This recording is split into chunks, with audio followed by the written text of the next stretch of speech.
come on a very long trip all the way from the Gold Coast to Paris with me today, eventually. The Gold Coast airport's surprisingly calm, which is something I'm really pro over how chaotic it was straight after COVID. First flight up is a 1 hour hop from the Gold Coast down to Sydney. It's Jetstar on a good day. It's basically just a bus in the sky.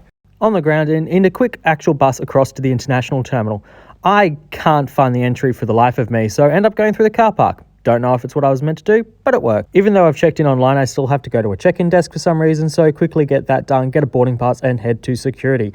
I would like to point out these people are lining up to take their photo with the SYD departure sign. I'm well early, so find a spot to park myself with this mediocre sumo salad and watch some planes for a bit. Scheduled boarding time, and as you'd expect, there's a million people lining up, all of who are getting yelled at by a gate agent to sit back down, which I just think is a little bit rude when people just want to get on the plane. Because they do group boarding and my group is first because I'm right up the back of the plane, I then have to force my way through all of these people to get on. Finally on, and this isn't a flight review, so just to sort of sum it up, the seat was fine, the food was actually really good on this first flight, and the in-flight entertainment didn't work. Off the plane at a remote gate, which to me feels a little bit weird for a flag carrier at their hub airport, and into the terminal, which is basic, to put it nicely. This is the only PowerPoint I could find next to a chair, and it has a great view of an LG billboard, which some guys actually came up to take photos which I just found a little bit ridiculous. Other amenities include this priest-only sitting area, the state souvenir store, Pizza Hut, and something that could be called Wi-Fi,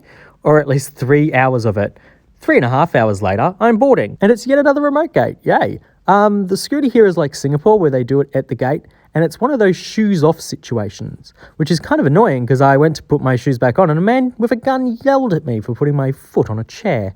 Next up, another first. A man looked at my passport with a magnifying glass. I don't quite know what he was looking for because the only thing it says that's like micro images is only visible under UV. I get really lucky with my seats. I'm in an exit row and have a window. Boarding moves really slowly because there's people moving seats everywhere, which is bad enough usually, but on this flight, the way it operates is it will pick up more passengers in Paris. So you kind of have to be in your right seat in order for those passengers to come in and out. And then the lady sitting next to me comes walking up and speaks to me in German, and I'm like, I don't know German. She ends up being really lovely though, and we basically just take the piss about how unorganised the whole situation is until we finally get off the ground. This is all about 40 minutes after we were scheduled to get off the ground. Looking at flight radar, that's actually pretty standard for this flight.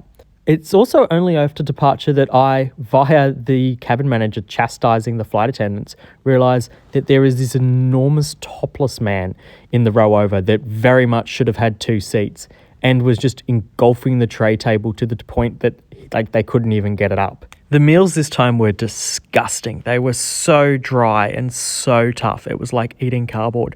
The first one was meant to be an English breakfast, and I have no idea what the second one was. After 11 hours, I depart from my German friend. She continues on to Frankfurt, because she's German, and go through border control, which is impressively quick. There I am, in Europe, where I'm going to be for the next month. So if you like this, engage with the algorithm.